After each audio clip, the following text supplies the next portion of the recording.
चीनू एक बहुत अच्छी चिड़िया थी। उसका रवैया सबके साथ बहुत अच्छा था, इसीलिए सभी परिंदे उससे मिलना जुलना बहुत पसंद करते थे। इसके अलावा वो पढ़ाई में भी बहुत अच्छी थी।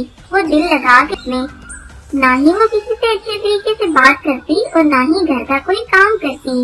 उसके घर वाले भी उसे चीनू की मिसालें देकर बातें सुनाते। तुमने चीनू को देखा है? वो कितनी अच्छी है।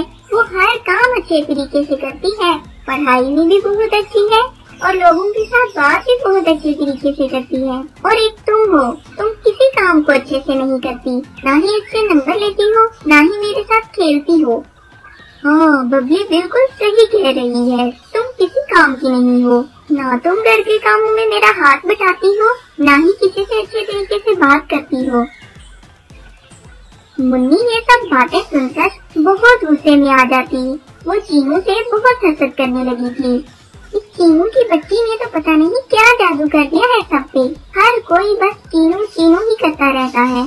मैं तो तंग आ गई हूँ सुन के।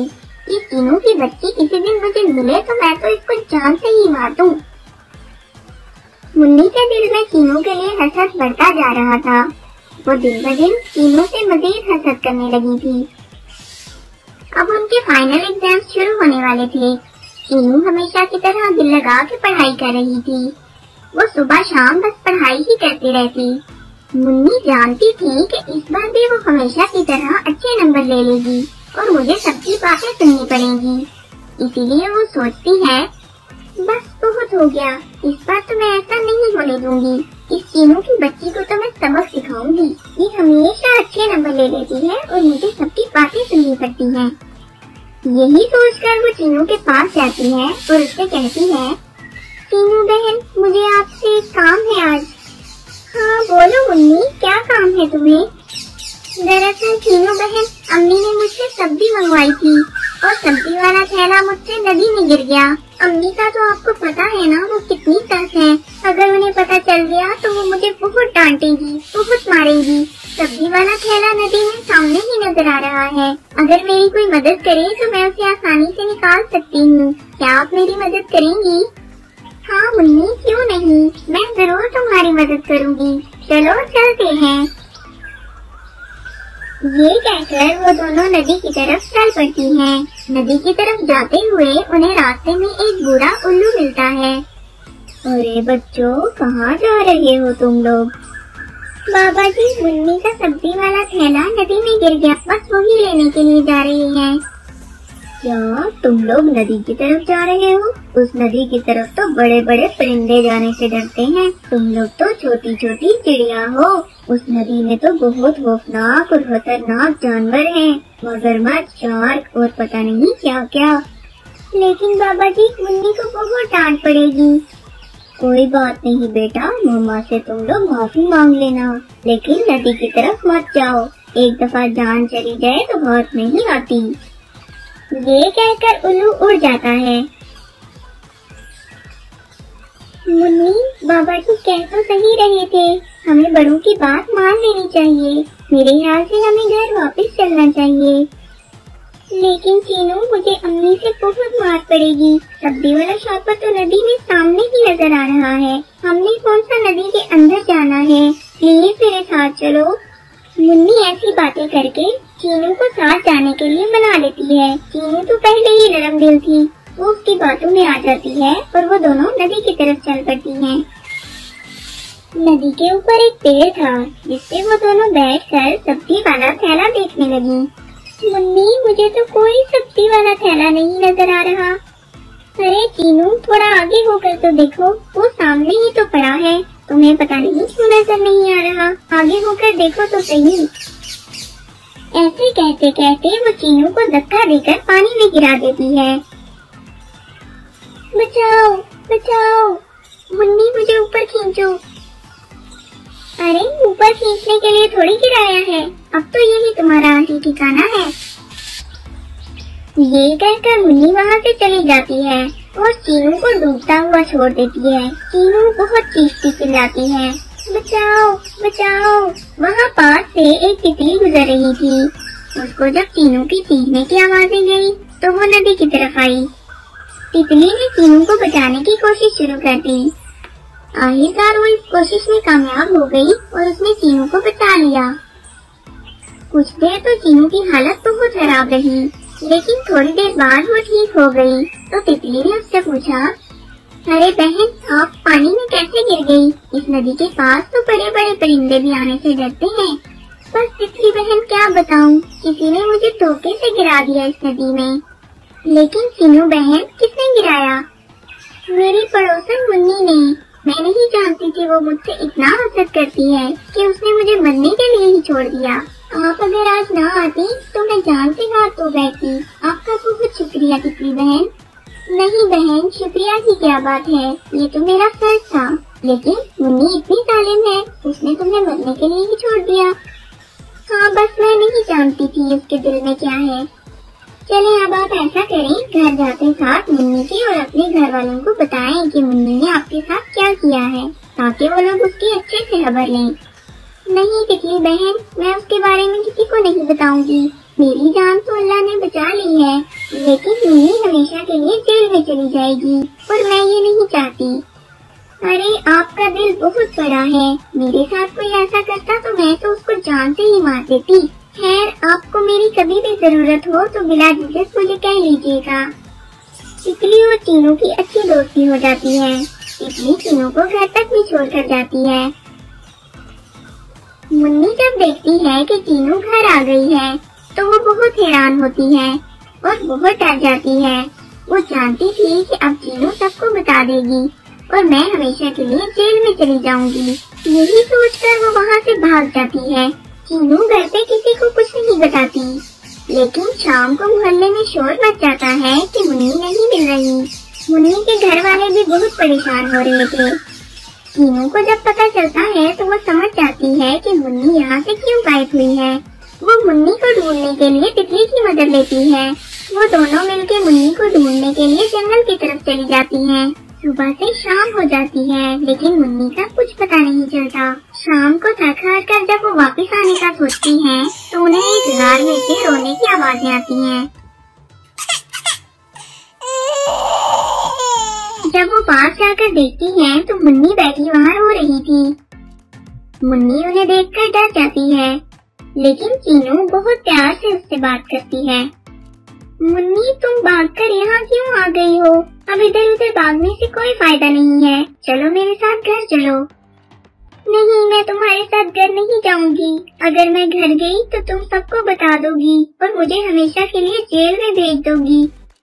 अरे नहीं मुन्नी, मैंने तो किसी को कुछ भी नहीं बताया। क्या सच में तुमने किसी को कुछ नहीं बताया? हाँ बिल्कुल, मैंने किसी को कुछ नहीं बताया। तुमसे गलती हुई है और मैंने तुम्हें माफ कर दिया है। चलो मेरे साथ घर चलो, मैं किसी को कुछ नहीं बताऊंगी। चीनू, तुम बहुत अच्छी हो। मैंने बहुत गलत किया तुम्हारे साथ, मुझे माफ कर दो प्लीज। हाँ, मैंने तुम्हें माफ कर दिया है। अब चलो घर चलते हैं। वो दोनों मुन्नी को अपने साथ लेकर घर चली जाती हैं। मुन्नी भी चीनू के अखलाक से इतनी मुतासिर होती है कि वो हमेशा के लिए उसकी अच्छी दोस्त बन जाती है और दोबारा उसे नुकसान पहुंचाने की कभी भी कोशिश नहीं करती। तितली, चीनू और मुन्नी बहुत अच्छी दोस्ती बन जाती हैं।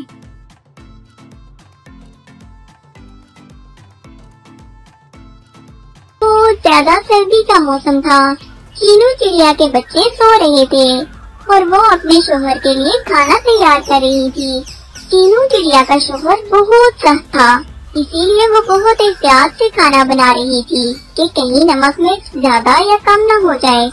अल्लाह करे कि हंडिया अच्छी बने, वरना सोनो मोनो के पप्पा तो मुझे छोड़ेंगे ही नहीं। थोड़ी देर बाद चीनू का शोहर घर आ जाता है। जी मैं खाना लगा दूं आपके लिए? ये भी कोई पूछने की बात है भला? जाहिर है थका हारा काम से आया हूँ, खाना तो खाऊंगा ना। तुम्हें तो इतनी भी अकल नहीं कि पहले पानी पूछते हैं जो बाहर से आए। नहीं, वो दरअसल बाहर बहुत सर्दी का मौसम है ना, इसलिए मैंने पानी नहीं पूछा पहले। चलिए मैं पानी ले आती हूँ आपके लिए। चीनू उसके लिए पानी लेकर आती है। अरे ये कैसा पानी है? पानी का टेस्ट तो बहुत खराब लग रहा है। लगता है तुम ग्लास धोकर पानी नहीं लेकर आई। बस तुम तो हर काम से जान छुड़ाती हो।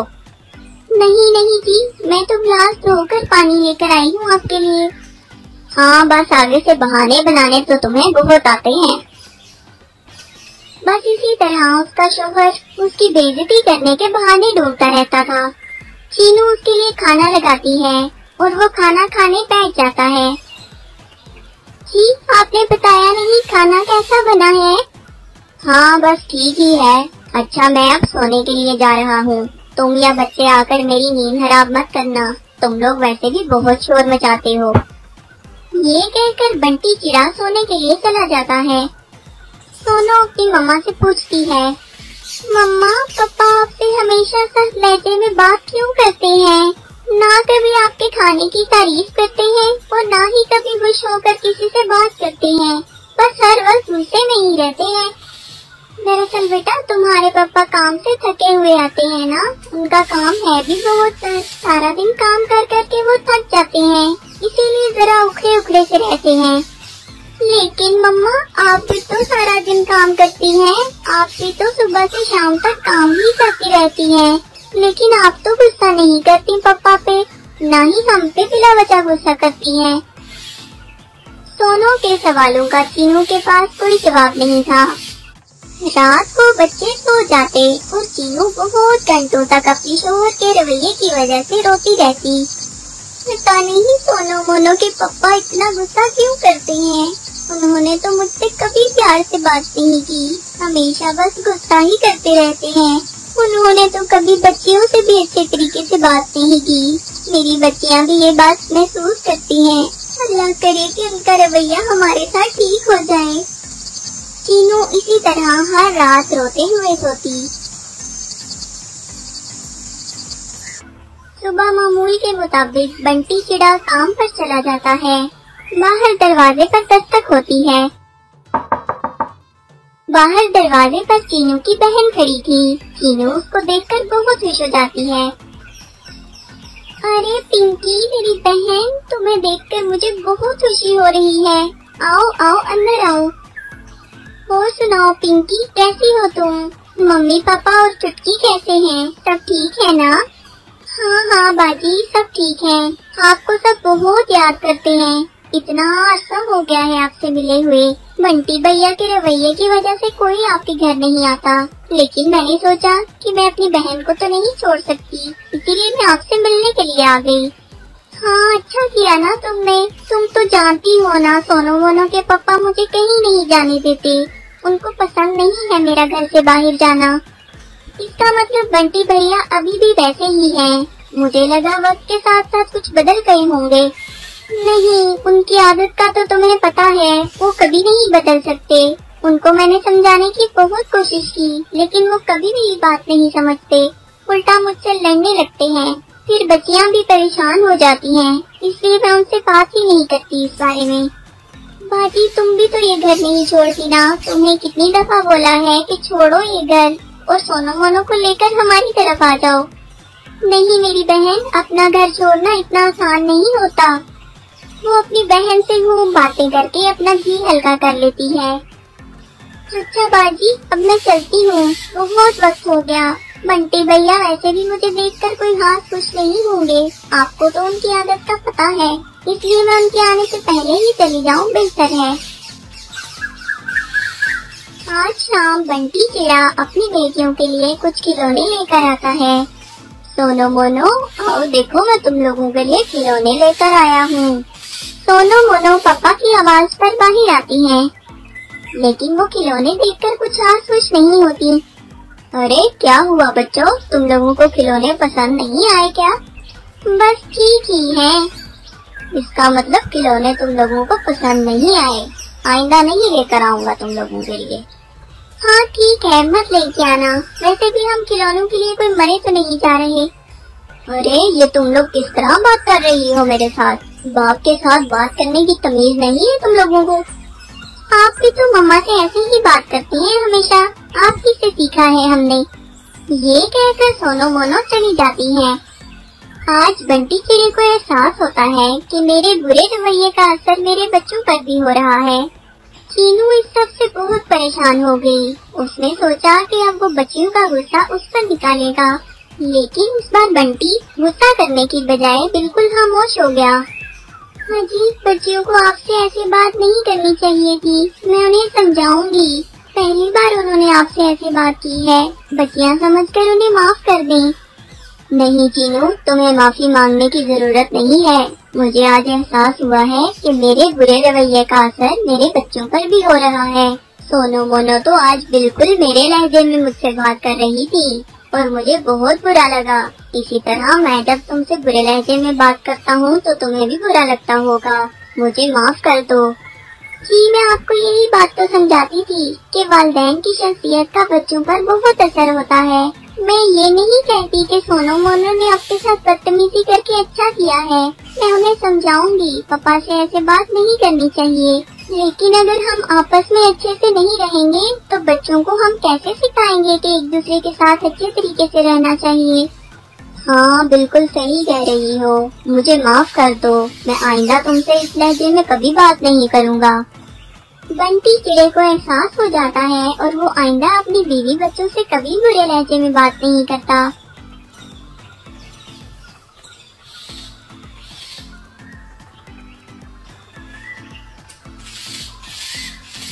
चीनू चिड़िया किचन में खाना बना रही थी। उसकी बेटियां सोनू और मोनू अपने पापा के आने का इंतजार कर रही थी। वो अपने पापा से बहुत प्यार करती थी। सोनू, आज पापा आएंगे तो मैं उनका सर दबाऊंगी क्योंकि वो सारा दिन काम कर करके थक जाते हैं। अरे नहीं नहीं, पापा का सर मैं दबाऊंगी। कल भी तुमने ही सर दबाया था। चलो ठीक है, सर आज तुम दबा लेना उनका, लेकिन जब वो आएंगे तो उनको पानी मैं दूंगी। सोनू मोनू, क्या हुआ? तुम लोग किस बात से बहस कर रही हो? नहीं मम्मा, हम बहस नहीं कर रहे। मैंने सोचा है कि जब पापा आएंगे तो उनको पानी मैं दूंगी और उनका सर आज मोनू दबाएगी। अरे तुम लोग अपने पापा से कितना प्यार करती हो। रोज तुम लोग इसी बात पर बहस कर रही होती हो। जैसे ही उनके पापा के आने का टाइम होता है वो दरवाजे में जाकर खड़ी हो जाती है।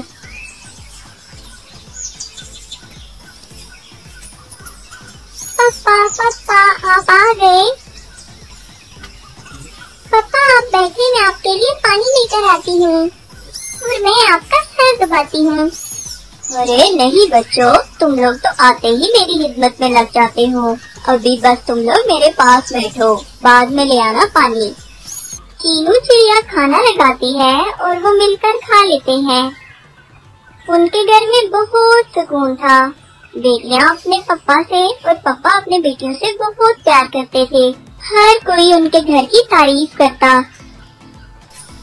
अरे बब्बी बहन, आइए आइए, बहुत दिनों बाद आई हैं आप।